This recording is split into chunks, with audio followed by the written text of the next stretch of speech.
নবীর শাফাত পাবে না কারা? বেদাত করে যারা, এক নম্বরে শিরিক করে যারা, দুই নম্বরে বেদাত করে যারা। এবার আসেন দ্বিতীয় ধাপে সুপারিশ পাবে কারা? জানার দরকার আছে না নাই? দ্বিতীয় ধাপে সুপারিশ পাবে কারা?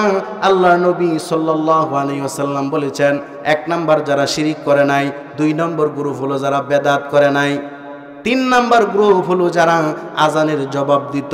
ধৈর্য আছে তো? আল্লাহর নবী বলেন তিন নম্বর আমার শাফাত পাবে কারা?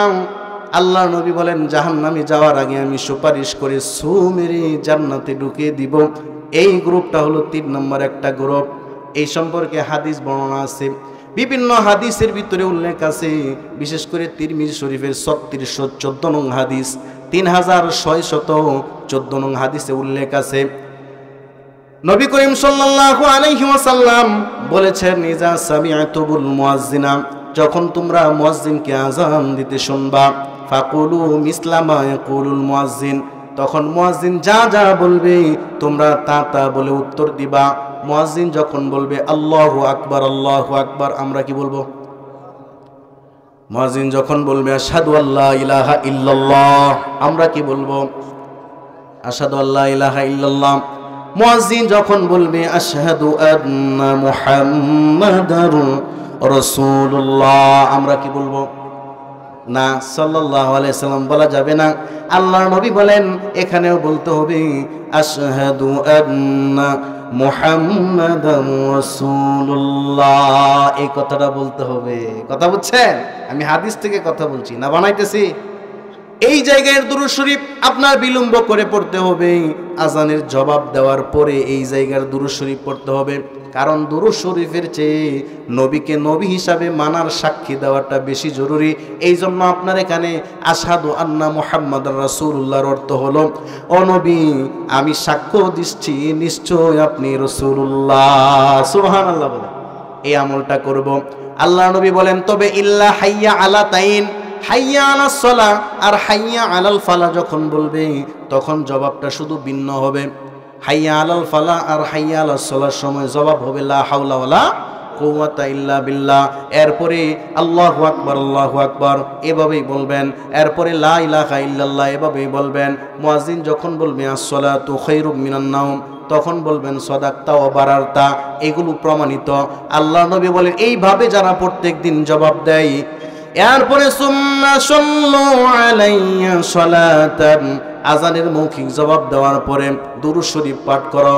এবার পড়েন সাল্লাল্লাহু আলাইহি ওয়াসাল্লাম। ওই যে নবীর নাম আসছে রাসূলুল্লাহ, ওই দুরূদ শরীফটা এখন বিলম্ব করে আজানের জবাবের শেষে পড়তে হবে। আল্লাহ যেন এই সুন্নতটা আমাদের ভিতরে জারি করে দেন, বলেন আমিন।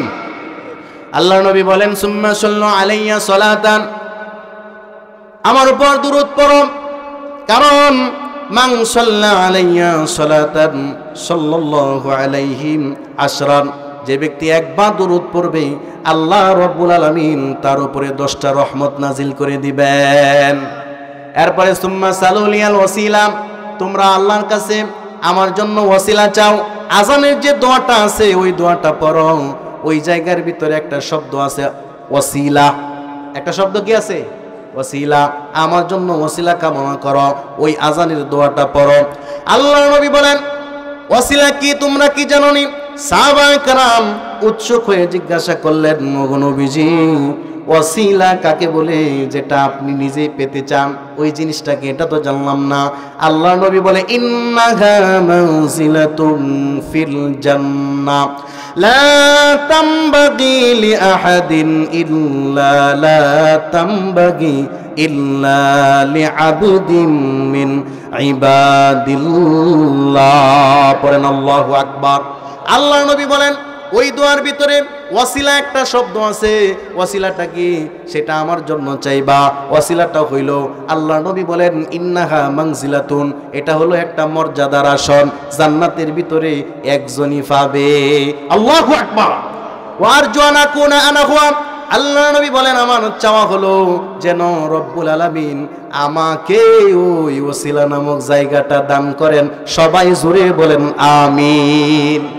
আল্লাহর নবী বলছেন একটা মর্যাদার আসন এটার নাম হলো আল ওসিলা। জান্নাতে একজনই পাবে, কত মিলিয়ন ট্রিলিয়ন মানুষ আল্লাহ বানাইছে, কত জিন আল্লাহ বানাইছে, কেউ পাবে না, একজন। আমার চাওয়া হলো আমি নবী যেন ওসিলা নামক জায়গাটা পাই। আমরা বলি আমিন আমিন। আল্লাহ নবী বলেন যে কাজগুলো করবে, মান সাআলা লিয়াল ওয়াসিলাতা হাল্লাত আলাইহি শাফাআ। আল্লাহ নবী বলেন এইটুকু যারা করবে, প্রত্যেক দিন আজানের জবাব দিবে, এরপরে দুরূদ শরীফ পড়বে, এরপরে যদি আজানের ভিতরে যে দোয়াটা আছে আজানের পরে এটা পাঠ করবে, নামাজেও রীতিমতো যাবে, ওই লোকটার পক্ষে সুপারিশ করা আমি নবীর উপর কর্তব্য আর ওয়াজিব হয়ে যায়। সুবহানাল্লাহ। এখন দেখবেন কিছু লোক আছে আজান যখন হয় টিভি বন্ধ কর, বন্ধ, এরপরে কিছু সময় জিম পারে বসে থাকে। তারপরে আচ্ছা এখন কেউ কথা বলো, কি হয়েছে? এই মাত্র আসরের নামাজ পড়লাম, আছে না নাই? আমি কি মিথ্যা কথা বলি নাকি? দলিল সারা কথা আছে, আছে না নাই? জিম পারছে কতক্ষণ। এই যে হাদিসের উপরে তার আমল করতে গিয়া ধোকাই পড়ছে। আল্লাহর নবী তো এখানে নামাজের কথা বলবেন, এখানে বলছে আজানে জবাব দিলেই জান্নাত ওয়াজিব। কথা বুঝছেন? অথচ এটা বুঝে না। আজানের জবাব হয় দুই রকম। কয় রকম? আরো জোরে কয় রকম? এক হলো জবানি জবাব, মৌখিক জবাব, যেটা এতক্ষণ শিখাইলাম। আর একটা হলো শারীরিক জবাব।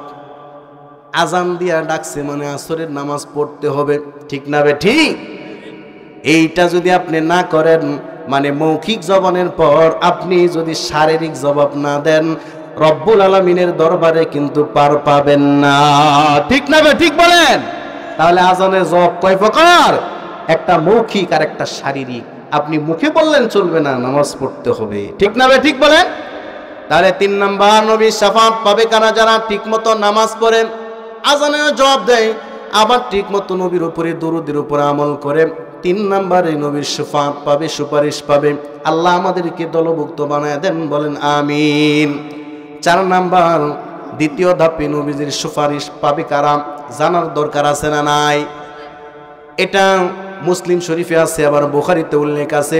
বুখারীর বর্ণনা 6474 নং হাদিস, 6474 নং হাদিসে উল্লেখ আছে। আন সাহাল ইবনে সা'দ রাদিয়াল্লাহু তাআলা আনহু قال, হযরত সাহাল ইবনে সা'দ রাদিয়াল্লাহু তাআলা আনহু থেকে বর্ণনা, তিনি বলেন, ক্বালা রাসূলুল্লাহি সাল্লাল্লাহু আলাইহি ওয়াসাল্লাম, আল্লাহ নবীজি ইরশাদ করেছেন, মান ইয়াযমান লিমা বাইনা লাহিয়াইহি ওয়া মা বাইনা রিজলাইহি আযমান লাহুল জান্নাহ। আল্লাহু আকবার। আল্লাহ নবী বলেন, মান ইয়াযমান লি, যে আমাকে জামানতি দিবে, কথা দিবে, ওয়াদা দিবে, 2টা অঙ্গের সঠিক ব্যবহার করবে, অন্যায় জায়গায় এগুলোকে কখনো ব্যবহার করবে না। 2টা জায়গা যদি কেউ এভাবে ওয়াদা দিতে পারে, আমি নবীজি তাকে সুপারিশ করে জান্নাতে নিয়ে যাব। 1 নাম্বার, 2টা অঙ্গের কথা বলছেন। 1 নাম্বার হলো মা বাইনা লাহিয়াইহি, 2 চোয়ালের মাঝে যে অঙ্গটা আছে বেশি নড়াচড়া করে, কথা বলে, এটার নাম জিহ্বা, ঠিক না বে ঠিক? আল্লাহ নবী বলেন এই জিহ্বাকে সঠিক জায়গায় ব্যবহার করবে, বেঠিক জায়গায় কখনো ব্যবহার করবে না। কাউকে একটা গালি পর্যন্ত দিবে না, আল্লাহর নামে শিরিকও করবে না, আল্লাহর নামে বেয়াদবি হয় এই ধরনের কোনো কথা সে বলবে না, মানুষকে কষ্ট দিবে না এই ধরনের কোনো ওয়াদা যদি দেয়। আর ওয়ামা বাইনা রিজলাইহি, 2 উরুতের মাঝে, 2 উরুর মাঝে মানুষের যে বিশেষ অঙ্গটা আছে, গোপন অঙ্গটা আছে, এটার সঠিক ব্যবহার করবে, হালাল জায়গায় ব্যবহার করবে, হারাম জায়গায় যাবে না, পতিতালয়ে যাবে না, কখনো পর পুরুষের দিকেও তার কোনো নজর যাবে না, পুরুষের দিকেও কোনো নজর যাবে না, নারীর দিকেও কোনো নজর যাবে না, হিজলাদের দিকেও কোনো নজর যাবে না, পতিতালয়ে যাবে না। এই ধরনের ওয়াদা যদি কোনো ব্যক্তি দিতে পারে 2টা অঙ্গের ব্যাপারে, আমি নবীজি ওই লোকটাকে সুপারিশ করে জান্নাতে নিয়ে যাব। সুবহানাল্লাহ।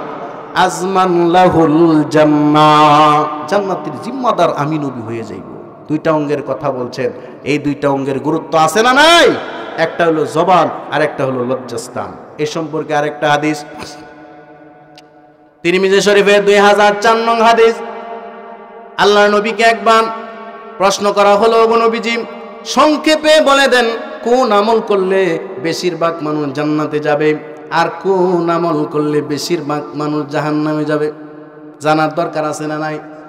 আন আবি হুরায়রা রাদিয়াল্লাহু তাআলা আনহু قال قال رسول الله صلى الله عليه وسلم সুইলা রাসূলুল্লাহ সাল্লাল্লাহু আলাইহি ওয়াসাল্লাম। হযরত আবু হুরায়রা থেকে বর্ণনা, তিনি বলেন হঠাৎ একদিন একজন প্রশ্ন করে বসলো। সুইলা রাসূলুল্লাহ সাল্লাল্লাহু আলাইহি ওয়াসাল্লাম, আল্লাহর নবী কাছে আন আকসারি মা ইউদখিলুন নাসাল জান্নাহ, ও নবীজি সংক্ষেপে বলে দিন কোন আমল করলে বেশি পরিমাণে মানুষ জান্নাতে যাবে। আল্লাহর নবী উত্তর দিলেন, দুইটা আমল করলে, এক হলো তাকওয়াল্লাহ, আল্লাহর ভয়, দুই নম্বর হুসনুল খুলুক, ভালো আচরণ। সুবহানাল্লাহ বলেন। এক আল্লাহর ভয়, আর এক হলো হুসনুল খুলুক, ভালো আচরণ, উত্তম স্বভাব। এরপরে নবীজিকে আবার প্রশ্ন করা হলো, ওয়াসুইলা আন আকসারি মা ইউদখিলুন নাসান নার, ওগো নবীজি কোন আমল করলে মানুষগুলো বেশি পরিমাণে জাহান্নামে যাবে? আল্লাহর নবী দুইটা অঙ্গের কথা বললেন, আল ফামু ওয়াল ফারাক। এক হলো মুখের দোষে মানুষ বেশি জাহান্নামে যাবে, আর দুই নম্বর হলো লজ্জাস্থানের দোষে বেশি মানুষ জাহান্নামে যাবে। নাউজুবিল্লাহ বলেন। তাহলে এগুলো সঠিক ব্যবহার দরকার আছে না নাই? আল্লাহ নবী বলেন এই দুই নম্বর দাপে, সুপারিশের 2 নম্বর দাপে অনেক মানুষকে আমি নবী সুপারিশ করব, শাফাত নসিব হবে। যারা দুনিয়াতে শিরিক করবে না, বেদাত করবে না, এরকম বহুত লোককে নবীজি সুপারিশ করে জান্নাতে নিয়ে যাবে। এটা 2 নম্বর দাপ গেল। কয় নম্বর দাপ? কয় নম্বর? শাফাতের 3 নম্বর দাপ। শোনার জন্য প্রস্তুত আছেন? জাহান্নামে জ্বলতেছে মানুষ, জাহান্নামের ফয়সালা হয়ে যাবে, জাহান্নামের পরিপূর্ণ ফয়সালা হয়ে যাবে। এই লোকগুলো পরে সারকার হয়ে যাবে। যার বদামল বেশি হবে তার বেশি দিন পোড়া লাগবে। ঠিক না? ঠিক বলেন। আল্লাহ নবী বলেন জাহান্নামী মানুষগুলো পুরে সারখার হয়ে যাবে, পুরে কয়লা হয়ে যাবে, শুধুমাত্র সেজদার স্থানগুলো বাকি থাকবে। সুবহানাল্লাহ। সেজদার স্থানগুলো পুরবে না, দিল পর্যন্ত পড়ে যাবে।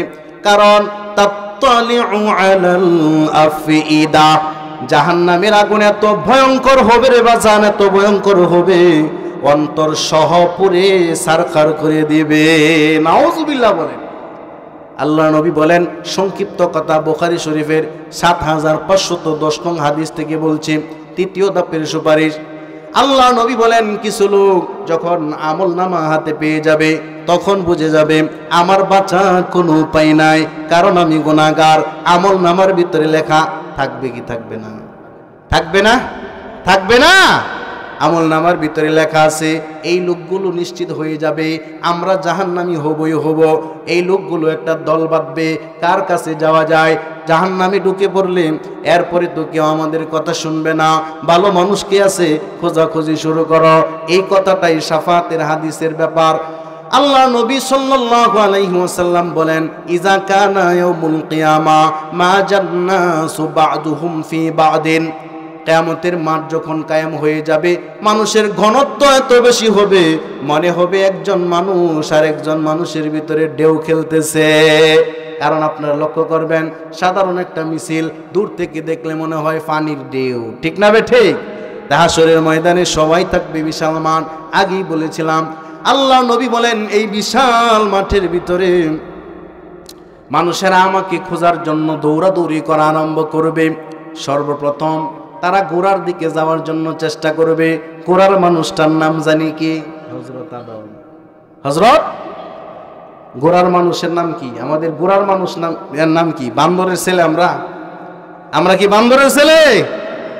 আমাদের আব্বা জানের নাম কি?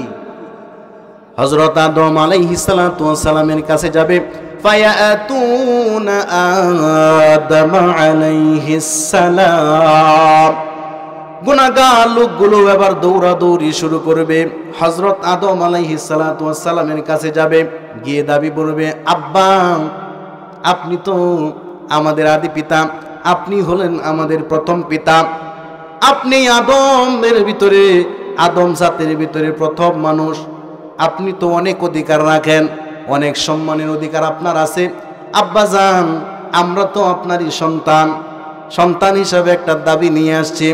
হযরত আদম বলবেন, কি দাবি? আব্বাজান, ইসফা লানা ইলা রাব্বিক, আমরা গুনাহগার, আমলনামা হাতে নিয়ে দেখি আমাদের জন্য জাহান্নাম বরাদ্দ হয়ে গেছে, আমরা জাহান্নামেই যাব, জাহান্নাম থেকে আমরা বাঁচতে পারবো না, কিন্তু রবের কাছে যদি একটু সুপারিশ করতেন। আল্লাহু আকবার। এই গুনাহগার লোকগুলো হযরত আদমের কাছে গিয়া যখন এভাবে প্রস্তাব করবেন, হযরত আদম আলাইহিস সালাতু ওয়াস সালাম বলবেন, ফায়াকুলু লাস্তু লাহা, তোমরা কারা গো? তোমরা তো আমারই উম্মত, ঠিক আছে, তোমরা তো আমারই জাত, তোমরা তো আমারই সন্তান, এটা আমি মানলাম, কিন্তু শাফাতের এই কঠিন অধিকারটা রব আমাকে দেয় নাই। তো কোথায় যাব? লোকগুলো যখন পেরেশান হয়ে যাবে, দিলের কান দিয়ে শুনেন, এই লোকগুলো অস্থির হয়ে যাবে, আব্বাজান আদম আলাইহিস সালাতু ওয়াস সালামের কোনো কিছুই করার বাকি থাকবে না, শুধু এতটুকু বলবেন, আমি এতটুকু করতে পারি, তোমাদেরকে একটা লোকের সন্ধান দিতে পারি। ওয়ালাকিন আলাইকুম বিইব্রাহিম ফাইন্নাহু খলিলুল্লাহ, তোমরা হযরত ইব্রাহিম নবীর কাছে যাও, কারণ তার একটা বড় গুরুত্ব আছে, তার একটা বড় টাইটেল আছে, তিনি হলেন খলিলুল্লাহ। ইব্রাহিম হলেন খলিলুল্লাহ, খলিল মানে অন্তরঙ্গ বন্ধু। এই দুনিয়ার কেউ যখন ঈমান আনে নাই, যখন কোটি কোটি দেবতার পূজা করে, তখন একজন মাত্র মানুষ ঈমানদার ছিলেন, তার নাম হযরত ইব্রাহিম। ঠিক না ঠিক? হযরত ইব্রাহিম কোটি কোটি দেবতার মাঝে, কোটি কোটি দেবতা পূজারীদের মাঝে এক আল্লাহর ঘোষণা দিয়েছিলেন, পড়েন না, ইন্নী ওয়াজ্জাহাতু, মুখস্থ নাই? পড়েন, ইন্নী ওয়াজ্জাহাতু ওয়াজহিয়া লিল্লাযী ফাতারাস সামাওয়াতি ওয়াল আরদা হানিফা ওয়ামা আনা মিনাল মুশরিকিন। এত এত দেবতার ইবাদত করা হয়, পূজারীরা আছে।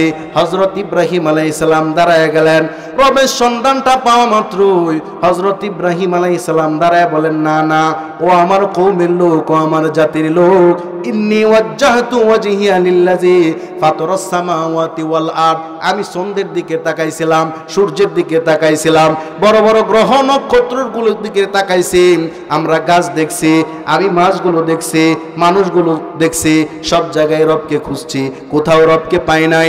আমি এখন নিশ্চিত হয়ে গেছি, এগুলো কোনো কিছুই আমাদের রব না, আমাদের রব হলেন আল্লাহ। ঠিক না ঠিক? হযরত ইব্রাহিম আলাইহিস সালাতু ওয়াস সালাম এই পৃথিবীর সমস্ত মানুষের বিরুদ্ধে গিয়া আল্লাহর একত্ববাদের ঘোষণা দিয়েছিলেন, তাই রব্বুল আলামিন তাকে প্রিয় বন্ধু হিসাবে গ্রহণ করে নিয়েছিলেন। সুবহানাল্লাহ। হযরত আদম আলাইহিস সালাম বলবেন, এই জন্য হযরত ইব্রাহিম আলাইহিস সালামের ক্ষমতা বেশি, অতএব তোমরা যদি শাফাত চাও, তোমরা যদি সুপারিশ চাও, আল্লাহর দরবারে তোমাদের গুনার ব্যাপারে সুপারিশ করবে এমন কাউকে যদি খোঁজো, হযরত ইব্রাহিমের কাছে যাও, আলাদা পাওয়ার আছে, তিনি খলিলুল্লাহ। এই লোকগুলো দৌড় দিবে। সংক্ষিপ্ত কথা, ইব্রাহিম নবী কই? অমুক জায়গায় পাওয়া যাবে। খুঁজতে খুঁজতে খুঁজতে খুঁজতে খুঁজতে খুঁজতে হযরত ইব্রাহিম আলাইহিস সালাতু ওয়াস সালাম, জাতির পিতা, আবার তিনি খলিলুল্লাহ, আল্লাহর অন্তরঙ্গ বন্ধু, ওনাকে পেয়ে যাবেন। বলেন না মারহাবা। পেয়ে যাবেন। পাওয়ার পরে লোকগুলো আত্মহারা হয়ে যাবে খুশিতে। পাইছি হযরত আব্বাজান আদম আলাইহিস সালাতু ওয়াস সালাম যার সন্ধান দিয়েছিলেন, এই ইব্রাহিম খলিলুল্লাহ কখনো দেখি নাই। শুনেছিলাম নবীর মুখে, শুনেছিলাম মুয়াজ্জিনদের মুখে, শুনেছিলাম তাবলিগি জামাতের ভাইদের মুখে। এখন ইব্রাহিম নবীকে পেয়ে গেছে, লোকেরা খুশি হয়ে যাবে, সালাম দিবে। সালাম দেওয়ার পরে বলবে, ইব্রাহিম খলিলুল্লাহ, আমরা একটা ফরিয়াদ নিয়ে আসছি। কি ফরিয়াদ? ইসফালানা ইলা রাব্বিক, আপনার রবের কাছে আপনার যেহেতু আলাদা পাওয়ার আছে, অতএব আপনি আমাদের হয়ে সুপারিশ করেন। হযরত ইব্রাহিম আলাইহিস সালাতু ওয়াস সালাম থমকে যাবে, তিনি আতঙ্কিত হয়ে যাবে। কি বলো? লাস্তুলাহা, এই কাজের অনুমতি রব্বুল আলামিন আমাকে দেয় না। আল্লাহু আকবার। হযরত ইব্রাহিম আলাইহিস সালাতু ওয়াস সালামের কাছে আসার পর যখন নিরাশা হবে, লোকগুলো এবার কাঁদতে থাকবে, আরো কান্নার আওয়াজ বেড়ে যাবে। হযরত ইব্রাহিম আলাইহিস সালাম তখন বলবে, আমার এতটুকু করার আছে, তোমরা আরেকজনের কাছে যাও। তার নাম হলো হযরত মুসা, তিনি হলেন কালিমুল্লাহ। এই পৃথিবীতে একজনের সঙ্গে তোর পাহাড়ে রবের কথা হয়েছে, রবের সঙ্গে গল্প করেছেন, তিনি হলেন হযরত মুসা। ঠিক না বেঠে? এই জন্য তার আলাদা উপাধি, এটা হলো কালিমুল্লাহ। তোমরা যাও, আলাইকুম বি মুসা ফাইন্নাহু কালিমুল্লাহ। হযরত মুসা যেহেতু আলাদা পাওয়ার রাখেন, দুনিয়াতেই রবের সঙ্গে কথা বলেছেন, অতএব তোমরা তার কাছে গেলে হয়তো শাফাত পাবে, সুপারিশ পাবে। লোকগুলো দৌড়াতে থাকবে, হযরত মুসা নবী কোথায় আছে, একের পর এক তালাশ করার পর হযরত মুসা নবীকে পেয়ে যাবেন। খুশিতে আত্মহারা হয়ে বলবেন, কালিমুল্লাহকে পেয়ে গেছি, আমরা এখন শাফাত পাবো, আমরা তার কাছে সুপারিশ পাবো। হযরত মুসা আলাইহিস সালাতু ওয়াস সালামের কাছে গিয়া লোকগুলো সালাম দিবেন, ফায়াতুনা মুসা। হযরত মুসা আলাইহিস সালামকে সালাম দেওয়ার পর ফায়াকুলুনা ইশফা' লানা ইলা রাব্বিক, আপনি রবের কাছে আমাদের হয়ে সুপারিশ করেন। হযরত মুসা নবী থমকে যাবে, কি বলো, কি বলো, এই কাজের অনুমতি রব আমাকে দেয় নাই। আল্লাহু আকবার। লোকগুলো অস্থির হয়ে যাবে। হযরত মুসা আলাইহিস সালাতু ওয়াস সালাম এই কথা বলার পরে তিনিও থেমে যাবেন, কান্না শুরু করবেন। এরপরে বলবেন, আরেকজন লোকের সন্ধান আমি দিতে পারি, তার কাছে গিয়ে দেখো। কোথায় যাব গো? হযরত মুসা আলাইহিস সালাম বলবেন, আলাইকুম বিঈসা, তোমরা হযরত ঈসা নবীর কাছে যাও। ফাইন্নাহু মাসিহুল্লাহ, কারণ তিনি একমাত্র আল্লাহর হুকুমে দুনিয়াতে আসছেন। আল্লাহু আকবার। ওনার আব্বা নাই, দুনিয়ার সব কিছুর নিজাম হলো একটা কীট পতঙ্গ হইলেও তার সঙ্গে, স্ত্রীর সঙ্গে তার স্বামী লাগবে। ঠিক না বে ঠিক? হযরত ঈসা আলাইহিস সালাতু ওয়াস সালামকে আল্লাহ তাআলা এতভাবে দমন করেছেন, বিশেষ একটা মুজিজা দিয়েছেন, সেটাও আর কাউকে দিবেন না। তিনি হলেন মাসিহুল্লাহ, তিনি হলেন রূহুল্লাহ, আল্লাহর আদেশে সৃষ্টি হয়েছেন, তার তো কোনো বাবা নাই। তার কাছে গিয়ে দেখো, সুপারিশ হয়তো তিনি করতে পারবেন। লোকগুলা হযরত ঈসা নবীর কাছে আসবেন, ফায়াতুনা ঈসা, হযরত ঈসা নবীর কাছে এসে আবার সুপারিশের জন্য আবদার যখন করবেন, ইয়া রূহুল্লাহ ঈসা, ওগো নবী ঈসা রূহুল্লাহ, আল্লাহর কাছে শাফাত করেন। হযরত ঈসা নবী আলাইহিস সালাম বলবেন, অনেক দেরি করে ফেলেছ, তোমরা যে আমার কাছে আসছো, লাস্তুল্লাহা, এই কাজের অনুমতি আমার নাই, তোমাদের সর্বশেষ ঠিকানা হলো মুহাম্মাদুর রাসূলুল্লাহ সাল্লাল্লাহু। লোকগুলো যাবে, আল্লাহ নবী বলেন, ফায়াতুনানি, সমস্ত মানুষ, সমস্ত মানুষ, সমস্ত মানব এবং জিনেরা সবাই আমার কাছে আসবে, এসেই বলবে, ওগো নবীজি কোথায় ছিলেন গো? অনেক খোঁজাখুঁজি করেছি, কোথায় পাই নাই, হাসরের ময়দানের ভিতরে কোথাও পাই না গো। এই জায়গায় আপনি আছেন মাকামে মাহমুদের ভিতরে। আমরা তো গুনাহগার, আমরা জাহান্নামী হয়ে যাব, আমরা জাহান্নামে চলে যাব, কেউ সুপারিশ করার মতো নাই। নবী গো, আপনি আমাদেরকে সুপারিশ করবেন, জাহান্নাম থেকে বাঁচায় আনবেন। আল্লাহ নবী সাল্লাল্লাহু আলাইহি ওয়াসাল্লাম এই লোকগুলোকে পাওয়ার পর আল্লাহ নবী বলেন, সবাই বলছে লাস্তুলাহা, লাস্তুলাহা, এই কাজের জিম্মাদার আমি না, এই কাজের জিম্মাদার আমি না। আমি নবী বলবো, আনালাহা, এই কাজের জিম্মাদার আমি। সুবহানাল্লাহ। লোকগুলো আশাবাদী হয়ে যাবে, পাইছি, সর্বশেষ ঠিকানা পাইলেন, এই জন্য আশাবাদী হয়ে যাবে। আল্লাহর কাছে অনুমতি লাগবে কি লাগবে না? এই গুনাহগারদের জন্য তৃতীয় দফে শাফাত করার জন্য রব্বুল আলামিনের সাজদায় পড়ে যাবেন। ফাআস্তাজিনু আলা রব্বি, আল্লাহর নবী বলেন, রবের কাছে শাফাতের জন্য অনুমতি চাইবো। ফাআজিনালি ওয়া ইউলহিমুনি মাহামিদা, আল্লাহ নবী বলেন, এরপর রব্বুল আলামিন আমাকে অনুমতিও দিবেন। আবার সুপারিশ কিভাবে করব, আল্লাহর কাছে কিভাবে শাফাত করব, কিভাবে চাইবো, ওই চাওয়ার যে বাক্যগুলো লাগবে, ওই বাক্যগুলো দিলে ঢেলে দিবেন। সুবহানাল্লাহ বলবেন না? সুবহানাল্লাহ। এক নাম্বার হলো, আল্লাহ তো অনুমতি দিবেনই, আবার কিছু বাক্য লাগে মানুষের কাছে চাওয়ার গেলে। ঠিক না বে ঠিক? আপনি যদি কারো কাছে কিছু চান, তাকে একটা কিছু বলতে হবে, বুঝ দিতে হবে, ঠিক না ঠিক? রবের কাছে সর্বশেষ সুপারিশ যখন করবেন তখন কিছু বাক্য লাগবে, কিছু প্রশংসা বাক্য লাগবে। আল্লাহর নবী বলেন অনুমতিও দিবে, আবার কিভাবে চাইবো ওইগুলো আল্লাহ আমার অন্তরে ঢেলে দিবে। আল্লাহু আকবার। আল্লাহ নবী বলেন ফায়ুলখিমুনি মাহামিদান লাম তাহদুরনিল আন। ওই সময় রব আমাকে অনুমতি দিয়ে এমন কিছু প্রশংসা বাণী দান করবেন যেইগুলো আমি ওই সময় জানবো, এখন আর জানি না।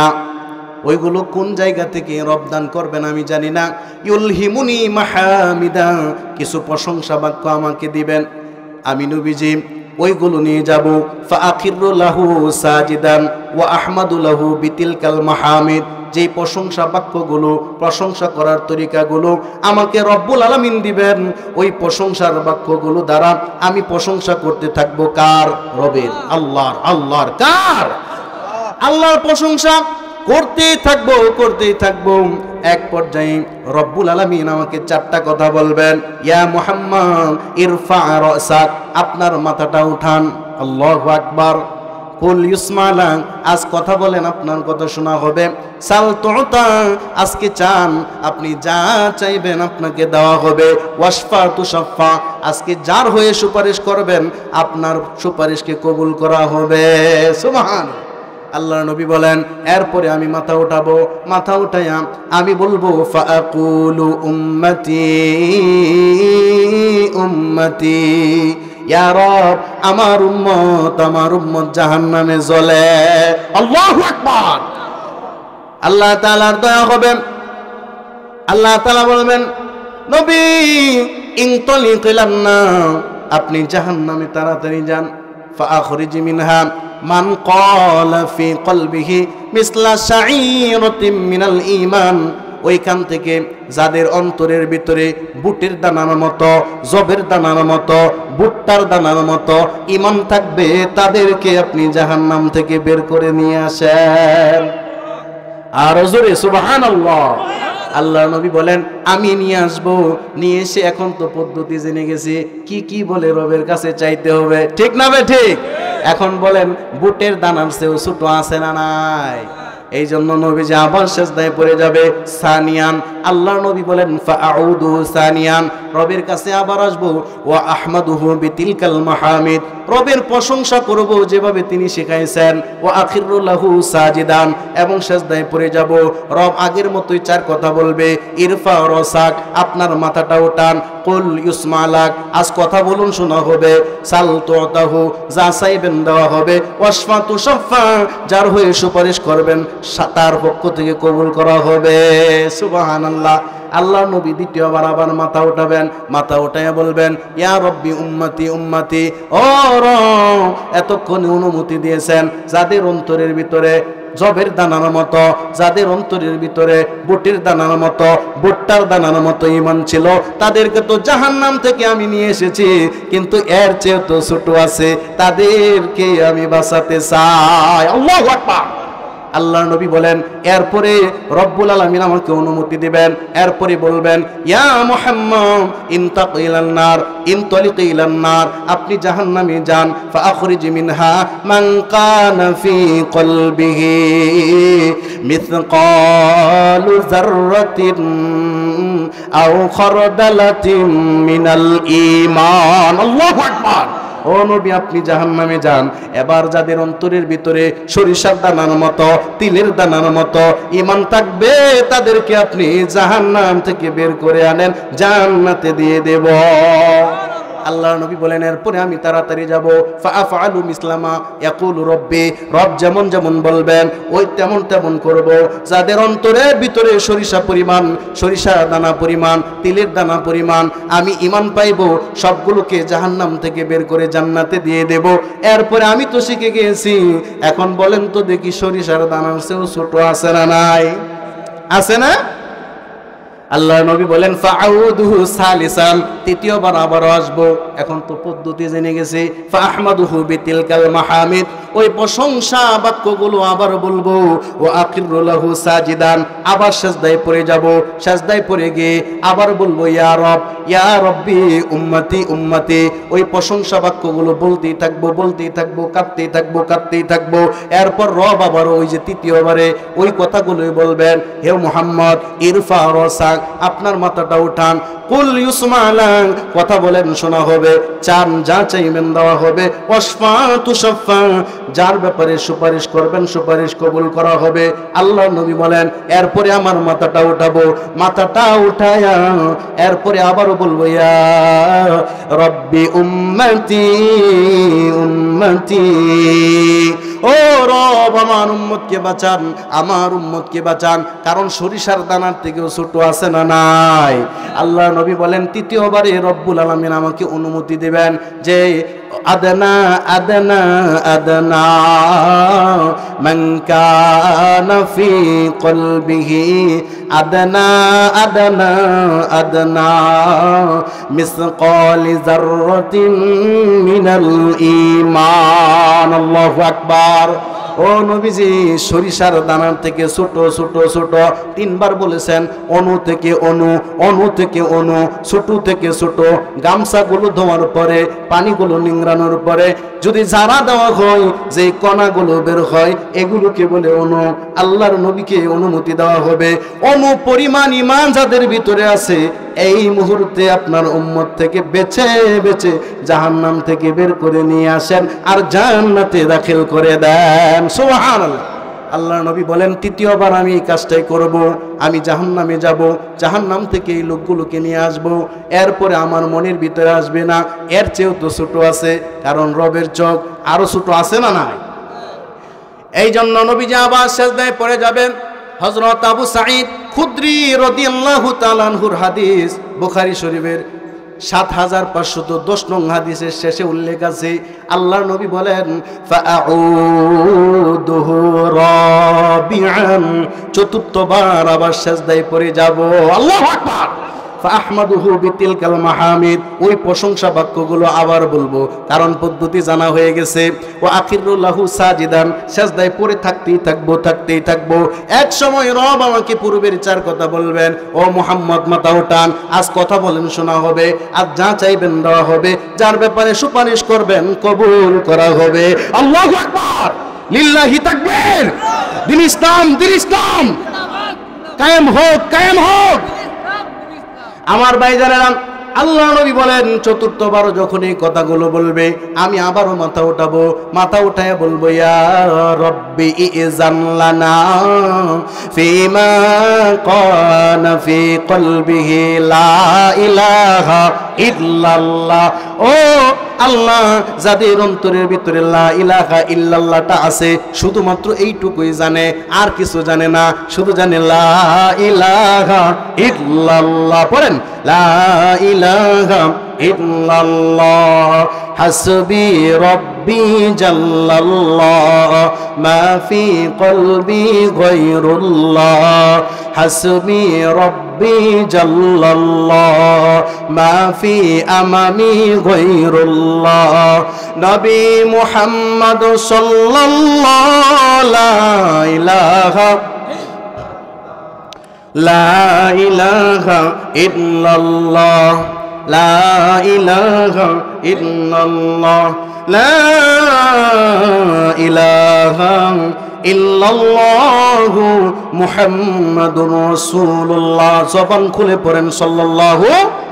আল্লাহর নবী বলেন যাদের অন্তরের ভিতরে লা ইলাহা ইল্লাল্লাহ জানা আছে, তাদেরকেও জাহান্নাম থেকে বের করতে হবে। আল্লাহ রব্বুল আলামিনের কুদরতি অন্তরে জোশ লাগে যাবে। আল্লাহ তাআলা তখন জোশে চলে আসবেন, তখন বলবেন ওগো নবীজি, উম্মতের এত মায়া, উন্নতের এত মায়া, আপনার মায়া দেখে আমার রবের মায়ার সমুদ্রের ভিতরে ঢেউ শুরু হয়ে গেছে। আল্লাহু আকবার। কুদরতি ওয়াল জাবারুত ওয়াল জাবারুতি ওয়াল কিবরিয়াই ওয়াল আজমাতি। ওগো নবীজি আমার বরত্বের কসম, আমি যে রব বড়, আমার রহমান, আমার গফুর, আমার গফফার নামের কসম খেয়ে বলছে, যাদের অন্তরের ভিতরে শুধু ঈমান থাকবে তাদেরকে আমি জাহান্নাম থেকে বের করে নিয়ে আসব। আল্লাহু আকবার।